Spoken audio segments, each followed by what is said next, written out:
Class 10th pass out होकर के class 11th में आता है तो उसके लिए ये लगता है कि क्लास 11th में तो मजे ही मजे करेंगे। क्लास 11th अगर हम स्टार्ट कर रहे हैं तो हमें ट्यूशन और कोचिंग कैसे चुननी चाहिए।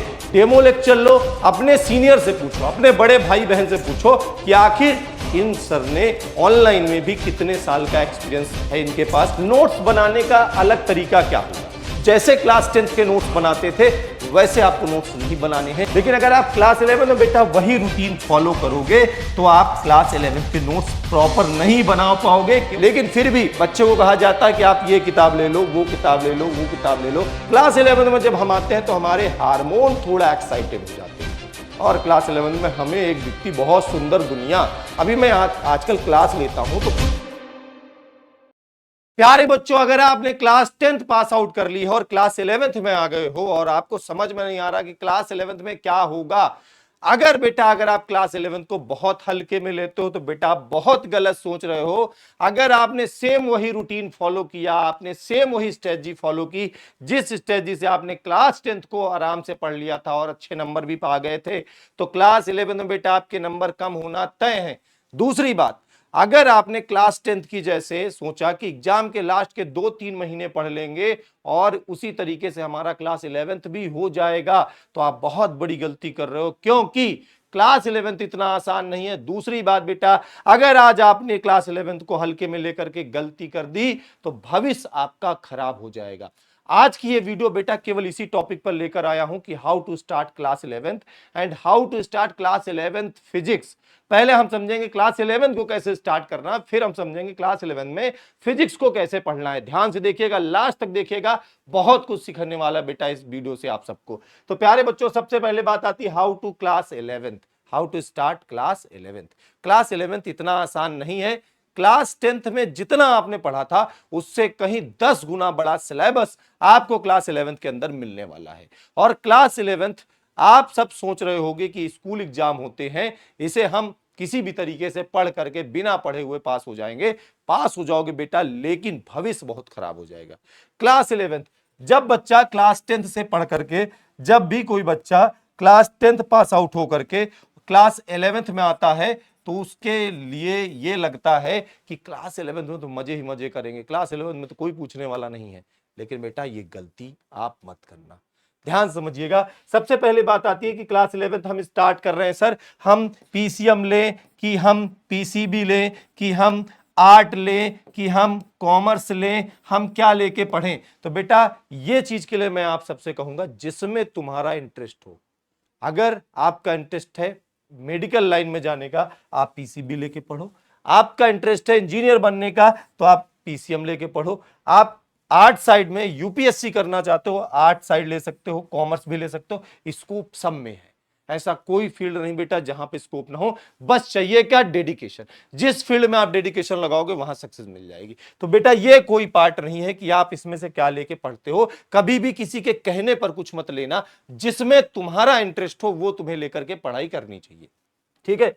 अब चलिए, सबसे पहली बात आती है कि क्लास 11th अगर हम स्टार्ट कर रहे हैं तो हमें ट्यूशन और कोचिंग कैसे चुननी चाहिए, कैसे ट्यूशन और कोचिंग की क्लासेस मैनेज करनी चाहिए। तो बेटा मैं आपको बता देना चाहता हूं, दो ऑप्शन है आपके पास दो ऑप्शन है। एक ऑप्शन है बेटा आप ऑफलाइन जा सकते हो, दूसरा ऑप्शन है बेटा आपके पास आप ऑनलाइन पढ़ाई कर सकते हो। देखिए मैं यहां पे दोनों के बारे में बताऊंगा। अगर आप ऑफलाइन जा रहे हो तो ऑफलाइन की सबसे बड़ी बात बेटा क्या है कि ऑफलाइन में आप किसी भी टीचर से अगर ट्यूशन ले रहे हो तो पहले 2 दिन 3 दिन 4 दिन उनसे पढ़ करके एक डेमो ले लेना।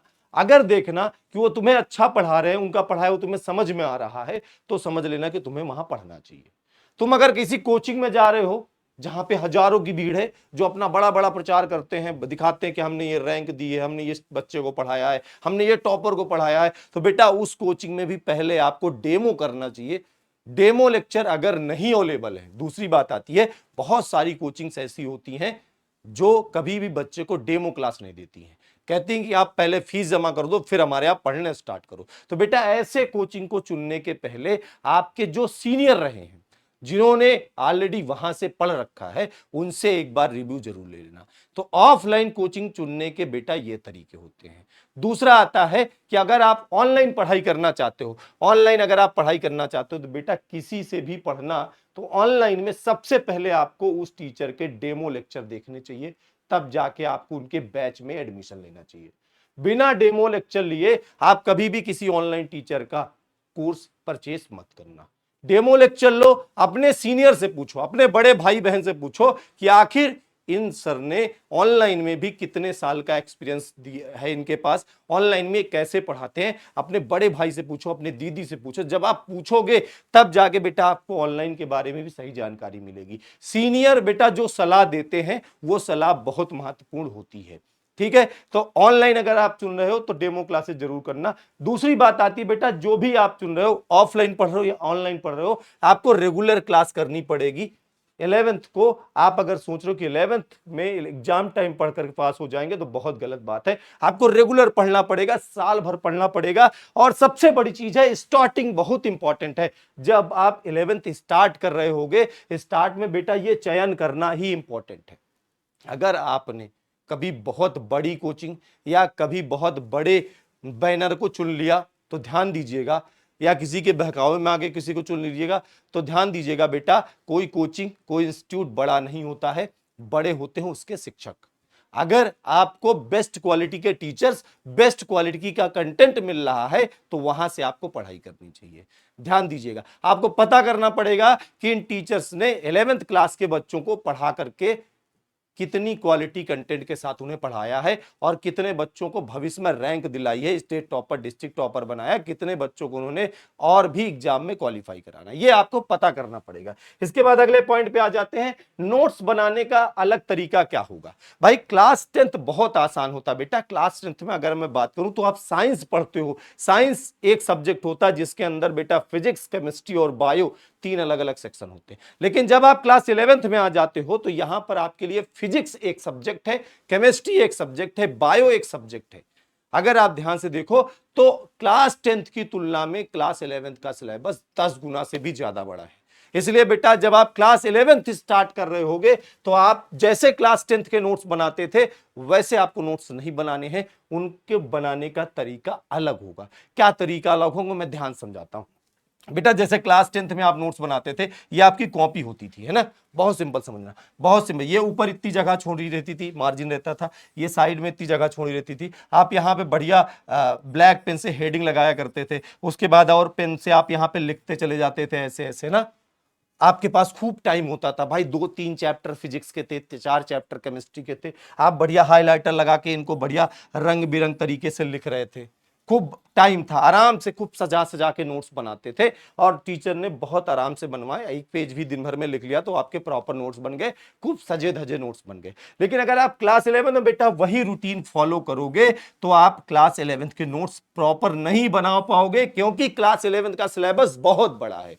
क्लास 11 की नोट्स बनाने के लिए बेटा आपको इतना ज्यादा ध्यान नहीं देना है कि कलरफुल नोट्स हो, आपके नोट्स में पूरी अच्छे से 3-4 पेन का यूज किया गया हो। तो बेटा अगर आप क्लास 11th में हो तो क्लास 11th के नोट्स बनाते समय आप चाहो तो 2 पेन का सिंपली यूज कर लो, हाइलाइटर का यूज नहीं करना है। दूसरी बात बेटा, ये जो आपका ऊपर का ये मार्जिन बच रहा है, साइड का ये जो मार्जिन बच रहा है, क्लास 11 पढ़ाते समय बहुत सारे टीचर जो अनुभवी शिक्षक हैं बेटा, वो नोट्स के अलावा बहुत सारी बातें बताते हैं। जैसे मैं खुद क्लास 11 के बच्चों को जब पढ़ाता हूं तो मैं बहुत सारी बातें बता देता हूं, लेकिन कहता हूं इसे नोट मत करना, याद रखना। लेकिन बच्चे बेटा बच्चे होते हैं, वो तो भूल ही जाएंगे, आज नहीं तो कल भूल जाएंगे। तो इसलिए जब भी क्लास में कोई भी इंपॉर्टेंट चीजें आपको बताई जाए तो उनको बेटा आप यहां पे लिख सकते हो, यहां पर लिख सकते हो। मतलब मेरे कहने का यह है कि इस पेज के अंदर आपने जितना भी पढ़ा है, जितना भी लिखा है, उसका जो भी इंपॉर्टेंट है आपने यहां नोट कर लिया, यहां नोट कर लिया, और उसे आप स्टार मार्क लगा करके या अपने तरीके से, क्योंकि जब आप ये पढ़ रहे हो तो एक बार आपकी नजर इस पर भी जाए। बेटा ये इतनी इंपॉर्टेंट चीजें होती हैं जो यहां पर आप लिखोगे कि सेम टू सेम यही एग्जाम में कई बार पूछ ली जाती हैं। इसलिए कहते हैं क्लास 11th को कॉन्सेप्ट के साथ पढ़ना है तो नोट्स को सजाने के बजाय नोट्स में कॉन्सेप्ट भरने की कोशिश करना। ठीक है, तो ये आगे बेटा क्लास 11th के नोट्स आपको इस तरीके से बनाने हैं। और ध्यान दीजिएगा, क्लास 11th का सिलेबस इतना बड़ा है कि अगर आप सोचोगे कि नोट्स को पहले स्कूल में रफ में लिखेंगे या क्लास में पढ़ते समय रफ करेंगे फिर इसकी फेयर बनाएंगे, तो बेटा ऐसे भी नहीं हो पाएगा, क्योंकि क्लास 11th के नोट्स अच्छे खासे होते हैं, चैप्टर ढेर सारे हैं, बहुत ढेर सारे कॉन्सेप्ट हैं। तो क्लास 11th के नोट्स आपको क्लास में ही बनाने हैं, क्लास में ही बनाने बेटा। क्लास जब आपकी चल रही हो तो क्लास चलते समय ही क्लास 11th के नोट्स आपको बना लेने हैं। इसके बाद बेटा बात आती है कि आपका टाइम टेबल क्या होगा, क्लास 11th में आपको कितने घंटे पढ़ना पड़ेगा। क्लास 10th में बेटा आप एग्जाम टाइम पढ़ोगे 5 से 6 घंटे, बाकी साल भर कभी 2 घंटे 3 घंटे पढ़ लिया तो क्लास 10th पास आउट हो जाता है। बेटा क्लास 10th बहुत छोटा है, मैं डरा नहीं रहा हूं, मैं तुम्हें समझाने आया हूं मेरे भाई, छोटे भाई हो, तुम्हें नहीं समझाऊंगा, कौन किसे समझाऊंगा, है ना। क्लास 11th में आए हो, कितने घंटे पढ़ना होगा। अभी आपका जो डेली शेड्यूल होगा भाई, अभी अभी क्लास 10th के रिजल्ट आए हुए हैं और आप लगातार अभी मस्ती के माहौल में हो, क्योंकि रिजल्ट अच्छे आ गए हैं, थोड़े बहुत मेहनत की थी, रिजल्ट अच्छे आ गए, नंबर अच्छे आ गए हैं, लेकिन अब अभी सोच रहे होगे कि कितने घंटा पढ़ना पड़ेगा। बेटा इस टाइम पे अगर मैं बात करूं, क्लास 10th के जब रिजल्ट आ रहे होते तो उस टाइम पे हर बच्चा 7 से 8 घंटे बकायदे सो रहा होता, 8 घंटे उसका स्लीप टाइम होता है, 8 घंटे पूरा पूरा उसका स्लीप टाइम होता है। इसके अलावा अगर मैं बात करूं तो हर बच्चे इस समय 3 से 4 घंटे कोई क्रिकेट खेल रहा होगा, कोई अपने गांव में कोई खेल खेल रहा होगा, मतलब अलग अलग तरह की एक्टिविटी में बिजी रहते हैं। 4 से 5 घंटे कोई आजकल पबजी चल रहा होगा ना, 4 से 5 घंटे बेटा आपकी अदर एक्टिविटी चल रही होगी, अदर एक्टिविटी चल रही होगी। इसके अलावा अगर मैं बात करूं बेटा आपके जो 12 घंटे बचे हैं, 12 घंटे में इस समय आपका 6 से 7 घंटे का स्कूल होगा, 6 घंटे आपके स्कूल में बीत जाते होंगे। और इसके अलावा आप 6 घंटे बचे, अब 6 घंटे में आप कहोगे सर हम कोचिंग जा रहे हैं, हम ट्यूशन कर रहे हैं, हम ऑनलाइन क्लास कर रहे हैं, सर समय नहीं मिल पा रहा है, बड़ी समस्या होगी मेरे भाई तुम्हें। अब ध्यान समझिएगा, अगर ये रूटीन आपका है, सच में देखना और ईमानदारी से बोलो ये तुम्हारा रूटीन है कि नहीं, है ना रूटीन। अगर ऐसा रूटीन है बेटा तो एक बात ध्यान देना, बहुत गलत कर रहे हो, क्लास 11th में गलती कर बैठोगे। क्या करना है भाई, पहले 2 घंटे यहां से निकाल लो, मैं तुम्हें बता रहा हूं, 2 घंटे यहां से कम करो, 6 घंटे का सोना बहुत है, 2 घंटे यहां से निकालो, ये टाइम भी आपको कम करना है, 2 घंटे आपको यहां से भी निकालने हैं, 2 घंटे यहां से भी निकालने हैं। स्कूल देखो, स्कूल वाला पॉइंट बहुत बड़ा है, यूपी बोर्ड में बहुत सारे स्कूल ऐसे हैं जो बच्चों को बहुत अच्छा पढ़ाते हैं, बहुत सारे ऐसे स्कूल हैं जहां पर केवल टाइम पास होता है, बच्चा जाता 6 घंटे वहां मस्ती होती है, टीचर क्लास में नहीं आते हैं, कुछ पढ़ाई नहीं होती है। तो बेटा अगर ऐसे स्कूल में आपका एडमिशन हुआ है तो आप स्कूल जाना बंद कर दो। लेकिन अगर आपके स्कूल में आपको वैल्यू मिल रही है, आप स्कूल जा रहे हो तो आपको वहां पर प्रॉपर पढ़ाया जा रहा है, वहां पर आपको प्रॉपर नॉलेज मिल रहा है बेटा, तो आप स्कूल जरूर जाना। अब जब आप स्कूल भी जा रहे हो, मैं वो वाला टाइम लेके चल रहा हूं, स्कूल भी जा रहे हो तो आपके पास 2 2 4 और 4 6 बेटा कुल मिला के कितने टाइम मिल गए, 4 6 10 घंटे मिल गए ना। अब ये 10 घंटे मेरे बच्चे जो तुम्हें मिले हैं, 10 घंटे जो तुम्हें मिले हुए हैं, इसमें तुम 5 से 6 घंटे 5 से 6 घंटे कोचिंग या अपनी क्लास को दो, कोचिंग को दो। अब कोचिंग का मतलब मैं भाई बार बार बोल रहा हूं, ये ऑफलाइन भी हो सकती है, ऑनलाइन भी हो सकती है, तुम्हारी मर्जी, जिसको ज्वाइन करना हो कर लेना, ठीक है। और जो 5 से 6 घंटे बेटा, 5 से 6 घंटे जो है इसे आप सेल्फ स्टडी में दो। अगले जो 5 से 6 घंटे मेरे बच्चे, इसे आपको सेल्फ स्टडी में देना हो, ठीक है जी। तो कितने घंटे पढ़ना है ये मैंने आपको यहां पर बता देना है। अगला पॉइंट बेटा आता है कौन सी बुक लेनी होगी। भाई आपको क्लास 11 की बुक को लेकर बहुत कंफ्यूजन होता है, क्योंकि हर स्कूल में अलग अलग किताबें बताई जाती हैं, ऑनलाइन जो पढ़ा रहे वो अलग किताब बता रहे, सब लोग अलग अलग किताब बताते हैं। बेटा आपको पता होना चाहिए हमारे यूपी बोर्ड में इस समय एनसीईआरटी पैटर्न चल रहा, पूरी तरीके से एनसीईआरटी पैटर्न फॉलो हो रहा है ना। लेकिन फिर भी बच्चों को कहा जाता है कि आप ये किताब ले लो, वो किताब ले लो, वो किताब ले लो, क्योंकि बेटा वो दूसरी कहानी है, तुम्हें सब कुछ कैमरे में नहीं बताऊंगा।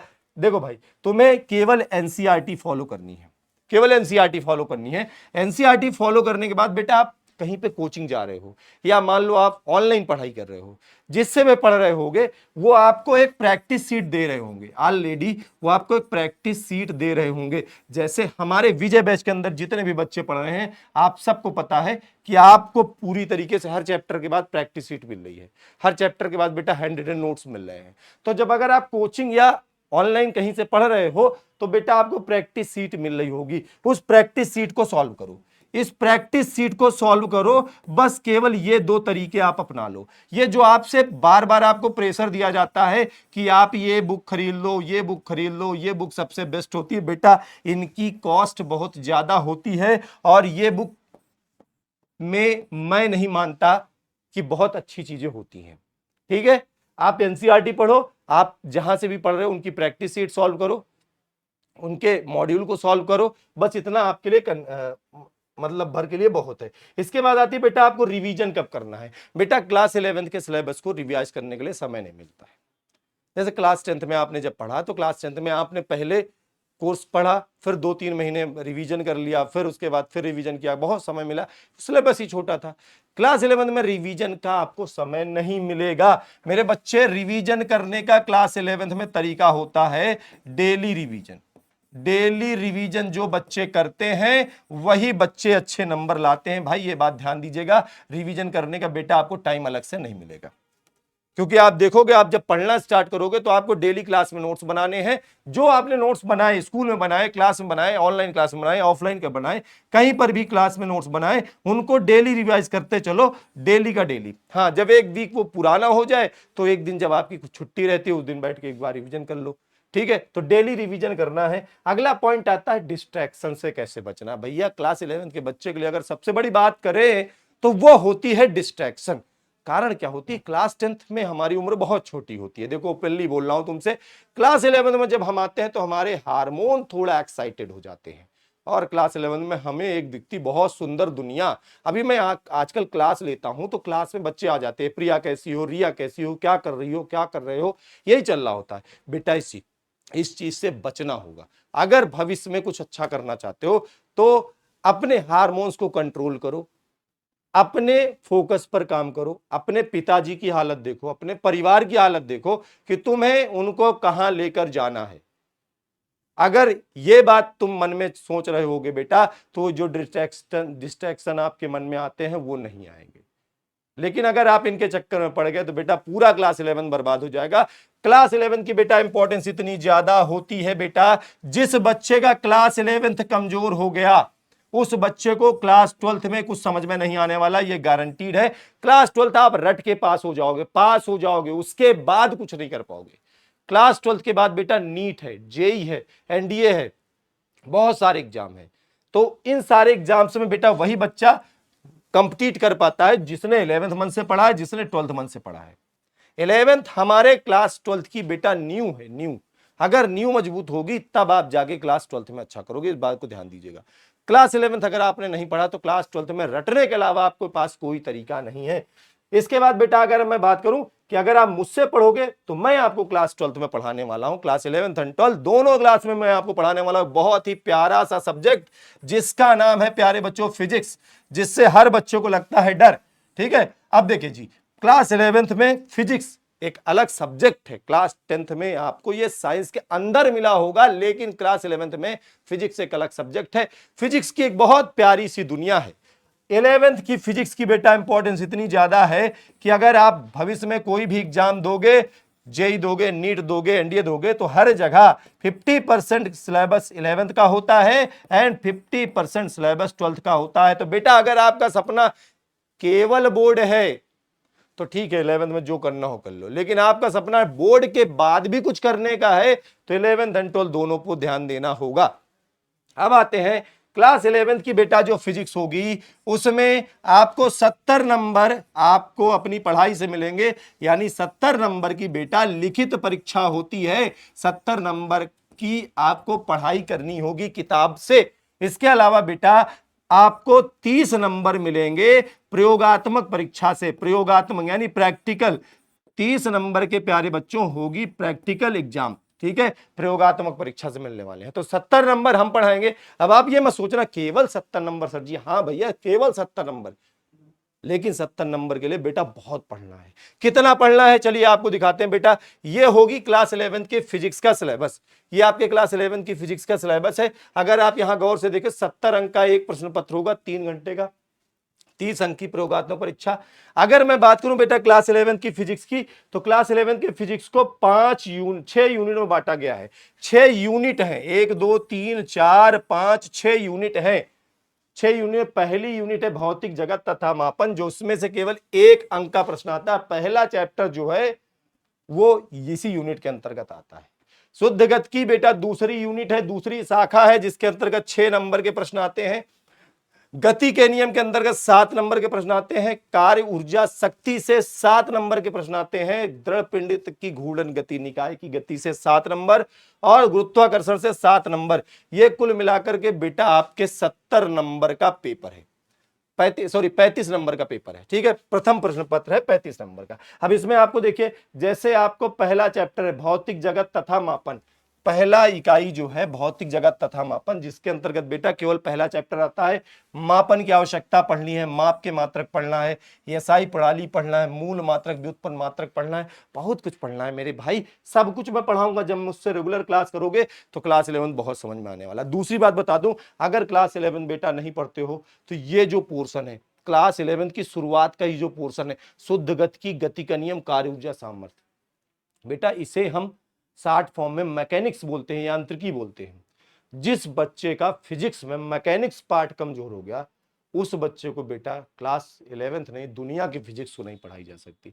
इसलिए कहता हूं भाई, मन लगा के पढ़ाई करना। मैं आपको इस चैनल पर वन शॉट तरीके से बेटा पूरा क्लास 11 पढ़ाऊंगा। एक वीडियो पहले मेरी आएगी, जिस वीडियो में मैं आपको क्लास 11 का एक चैप्टर पूरा कॉन्सेप्ट बता रहा हूंगा। उसके बाद दूसरी वीडियो मेरी इसी चैनल पर आएगी, जिस वीडियो के अंतर्गत बेटा मैं आपको क्लास 11 के उस चैप्टर के सारे न्यूमेरिकल करवा रहा हूं, और गारंटी लेता हूं कि आपको उस चैप्टर की किसी भी किताब का कोई भी ऐसा सवाल नहीं होगा जो तुम्हें ना आए। ठीक है जी। तो सेकंड यूनिट में बेटा आपको ये सारी चीजें पढ़नी है। गति के नियम तीसरे यूनिट में पढ़नी है। न्यूटन के बारे में हम तीसरे यूनिट के अंतर्गत पढ़ेंगे बेटा।